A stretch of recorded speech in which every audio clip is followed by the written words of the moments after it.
Hello, my name is Yarhinia and I would like to talk about bread. And what if I told you that the difference between traditional bread and the modern bread is not just ingredients, but a time? Most of the bread we eat today is made in just a few hours, right? But traditional sourdough can take up to 48 hours or 2 days.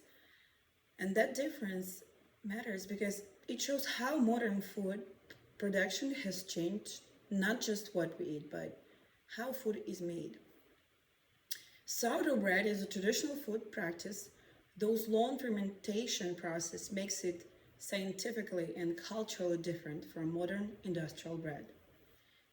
I have a personal experience in baking sourdough, and I also research scientific and global resources such as the Food and Agriculture Organization, Slow Food International, Harvard Health Publishing, and the World Health Organization.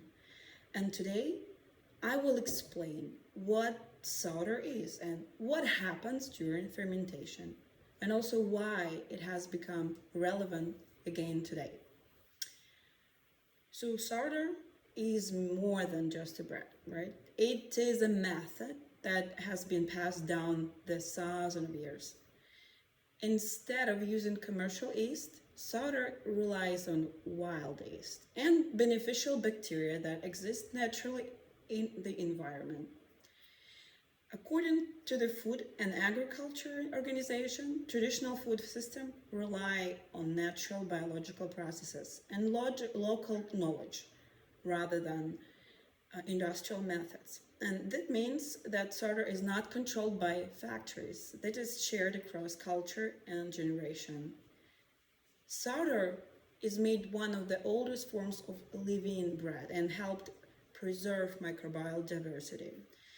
According to Slow Food International, traditional fermentation practices protect cultural food, heritage, and biodiversity. So now that we understand sourdough as a tradition, let's talk and look at actually what happening inside of the dough. So when sourdough ferments, when you start mixing flour, water, and starter, it becomes a living biological system. Wild yeast produces carbon dioxide, which makes the bread rise.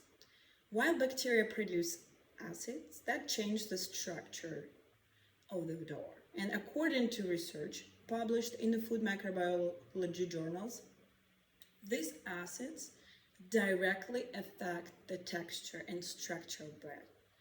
During this process, compounds like phytic and begin a breakdown which improves the body ability to absorb minerals.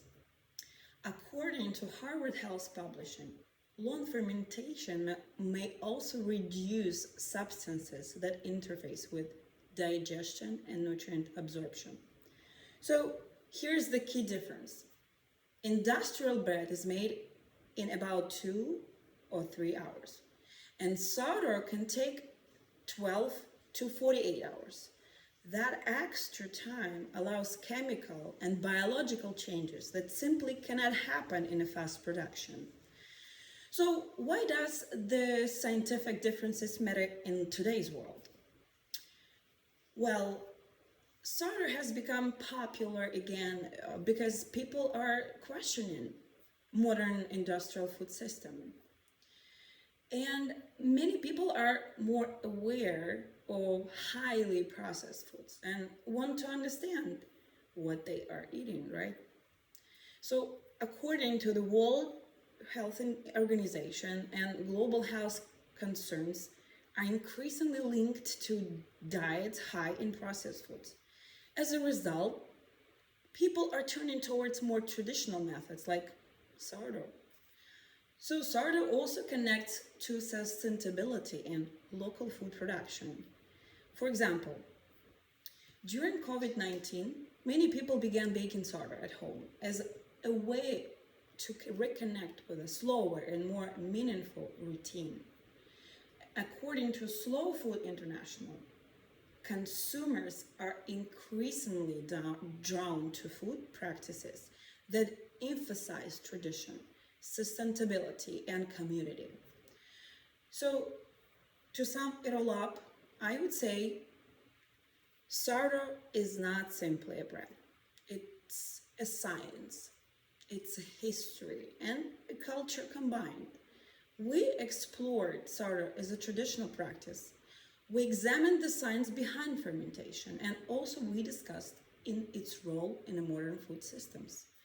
So understanding fermentation shows us that food is not only about convenience, but it's also about the time, biology, and values. In a world focused on speed, the starter reminds us that some processes and transformations take some time. Thank you.